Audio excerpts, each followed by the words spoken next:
रहीम। कल असां टेंसिस जे बारे में पढ़ियो आहे, उहो वीडियो तव्हां ॾिसंदव। हींअर असां पढ़ंदासीं त टेंसिस कीअं ठहंदा आहिनि। ज़ाहिर ॻाल्हि आहे टेंसिस में सेंटेंसिस ई ठहंदा आहिनि, तंहिंजे करे अॻ में असां सेंटेंसिस पढ़ंदासीं ऐं टेंसिस में कहिड़े क़िस्म जा सेंटेंसिस उहो पढ़ंदासीं, उनजो स्ट्रक्चर पढ़ंदासीं। काइंड्स ऑफ सेंटेंसिस कहिड़ा आहिनि जेके टेंसिस में इस्तेमालु कंदासीं, यानी जुमलनि जा कहिड़ा क़िस्म, सेंटेंस कहिड़ा क़िस्म जेके असां टेंस ठाहिण में इस्तेमालु कंदासीं। पहिरियों आहे असर्टिव, ठीकु आहे। असर्टिव यानी बयानी जुमला, नेगेटिव यानी नाकारी जुमला, इंट्रोगेटिव यानी सवाली जुमला, इंट्रोगेटिव नेगेटिव यानी सवाली बि ऐं नाकारी बि, ऐं पंजों असां हिन में एम्फेटिक यानी ताक़ीदी जुमला इहे बि ठाहींदासीं। जो टिपिकल हिन में एडवर्ब आहिनि उहो बि यूज़ करणु सिखंदासीं, त हर ज़माने जे हिसाब सां पंहिंजूं कुझु एडवर्ब्स हूंदियूं आहिनि या यूज़ेज हूंदा आहिनि, उहे असां हर ज़माने जे पिछाड़ी में सिखंदासीं। सतों असां डबल इंट्रोगेटिव यानी WS क्वेश्चन वर्ड्स जेके आहिनि उहे बि उन्हनि जो फॉर्मेट कीअं हूंदो आहे सेंटेंसिस में, टेंसिस में कीअं इस्तेमालु कंदासीं उहो बि सिखंदासीं।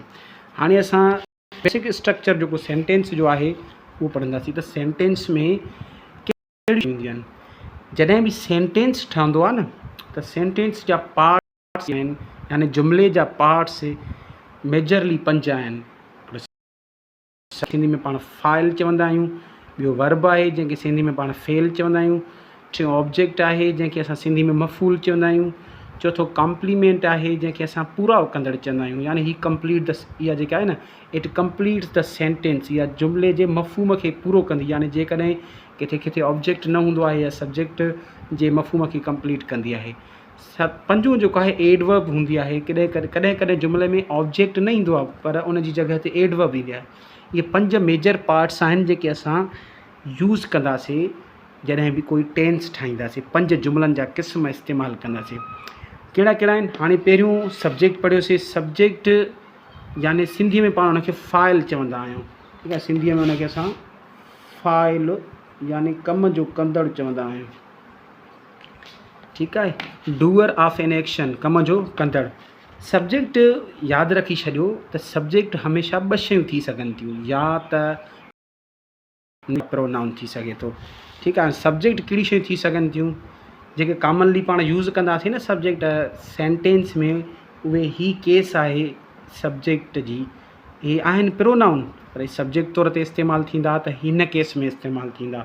आई आहे, वी आहे, यू आहे, यू आहे, ही, शी, इट, दे, हू ऐं नाउन। छो त तव्हांखे मां ॿुधायमि त सब्जेक्ट हमेशह 2 शयूं थींदियूं आहिनि, या त प्रोनाउन या नाउन, ठीकु आहे। हाणे आई माना मां, वी माना यू माना तूं बि आहे, यू माना तव्हां बि आहे, इन जे करे मां 2 दफ़ा लिखियो आहे, तूं ऐं तव्हां, सिंगुलर प्लूरल ॿिन्हिनि लाइ। ही जेको आहे मर्द जे लाइ इस्तेमालु थींदो आहे, शी औरतुनि जे लाइ इस्तेमालु थींदो आहे, उहा, ठीकु आहे। इट इहो जेको आहे जनरल इस्तेमालु आहे, इहो आहे सिंगुलर ई, माना इन जी माना इहा इंसाननि जे लाइ इस्तेमालु न थींदो, बक़ाया सभिनी जे लाइ इस्तेमालु थींदो।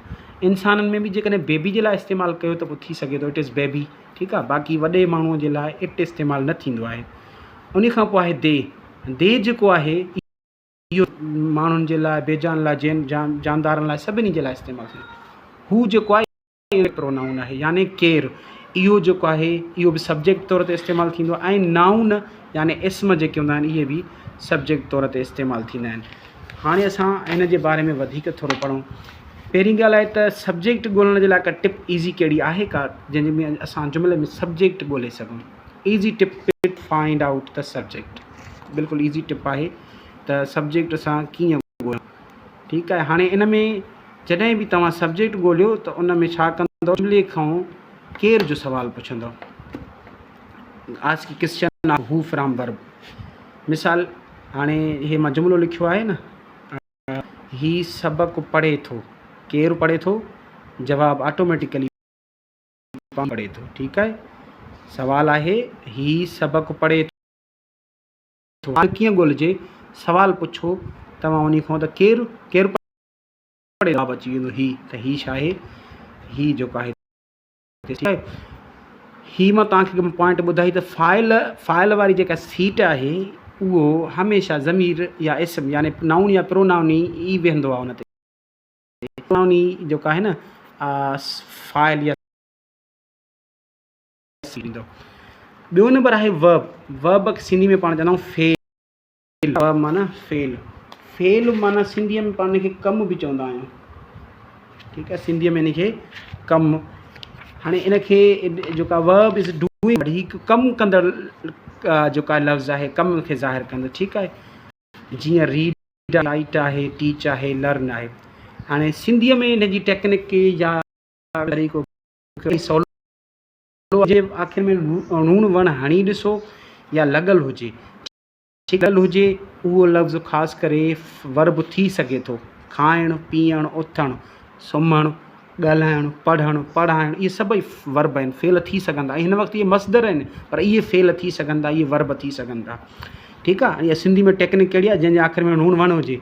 अच्छा, लूणु वण जे लाइ हिकिड़ी ॿी यादि रखी छॾियो, लूणु वणु हणी ॾिसो, जेकॾहिं उहो हणण खां पोइ बि जुमिलो ठहे थो, ऐं कटे ॾिसो, जेकॾहिं कटण खां पोइ बि लफ़्ज़ ठहे थो, त पोइ उहो वर्ब थी सघे थो। हाणे हीउ साबुण आहे, इनखे लूणु वण खे कटियूं त पोइ थींदो साब, नथो ठहे, साबुण वर्ब न अथव। लूसणो आहे, लूणु वणु कटियोसि, छा थो थिए, लूस नथो ठहे, ठीकु आहे। त हाणे इहो बि वर्ब न आहे, इहो फेल न आहे। अच्छा, खाइणो आहे न, त खाइण मां तव्हां ॾिसो, हीउ खाइणु, खाइण मां लूणु वणु कटींदासीं त छा थी पवंदो, खाइणु कटियोसि त पोइ छा थी वियो, खाओ, ठीकु आहे। त हीउ ठही पियो न, हीउ फेल आहे, छो त हिन में इहो ठहे थो। जेकॾहिं लूणु वणु कटींदासीं ऐं उहो ठहे थो त पोइ उहो वर्ब हूंदो, ठीकु आहे। वर्ब खां पोइ टियों नंबर आहे ऑब्जेक्ट। ऑब्जेक्ट छा खे चवंदा आहियूं, word are group of word that receive the action of verb. जंहिं ते बि फेल जो असरु थिए, यानी जंहिंजे मथां फेल जो असरु ज़ाहिर थिए त असां हुनखे ऑब्जेक्ट चवंदा आहियूं। जीअं हिते जुमिलो आहे, I am sitting on the chair, मां कुर्सी ते वेठो आहियां या वेही रहियो आहियां। हाणे मुंहिंजो असरु कंहिंजे मथां थिए थो, ॿार कंहिं ते पवे थो, कुर्सीअ ते, तंहिंजे करे कुर्सी जेका आहे उहा छा आहे। या I am writing a letter, मां ख़त लिखी रहियो आहियां। हाणे लिखण जो जेको असरु आहे उहो कंहिंजे मथां पवे थो, या उहो जेका लिखण जो जेको कलम जो असरु आहे, पेन जो असरु आहे, उहो ख़त जे मथां पवे थो, ठीकु आहे। तंहिंजे करे ख़त ऐं पेन, कुर्सी या ऑब्जेक्ट आहिनि। हिकिड़ी ॿी डेफिनेशन बि आहे, छो त हिकिड़ी में कंदी न, इन जे करे हीअ डेफिनेशन बि सम्झी छॾियो। और अदर डेफिनेशन छा आहे, word that is governed by verb or preposition, जंहिं ते जेको अमल थिए कंहिंजो वर्ब जो या प्रीपोजिशन जो, ठीकु आहे। कॾहिं जुमिलो मां लिखियो आहे, आई गो टू स्कूल। हाणे स्कूल जेको आहे ऑब्जेक्ट आहे, पर हाणे स्कूल जे मथां वञण जो त असरु कोन थियो, स्कूल जे मथां त कोन घुमंदा आहियूं असां, तंहिंजे करे हिते स्कूल ऑब्जेक्ट आहे, इहो कंहिंजो ऑब्जेक्ट आहे, प्रीपोजिशन जो आहे, इहो यादि रखी छॾिजो। इन जे करे हीअ डेफिनेशन मां लिखी त word that is governed by verb or preposition, ठीकु आहे। वधीक जेको कॉम्प्लीमेंट आहे ऐं एडवर्ब आहे, उन जे डिटेल ॾिसण जे लाइ असांजे चैनल खे सब्सक्राइब बि कंदा, ऐं गॾोगॾु उनखे जेको आहे ॿिए वीडियो में उन ते डिटेल कंदासीं। Thank U for watching our channel.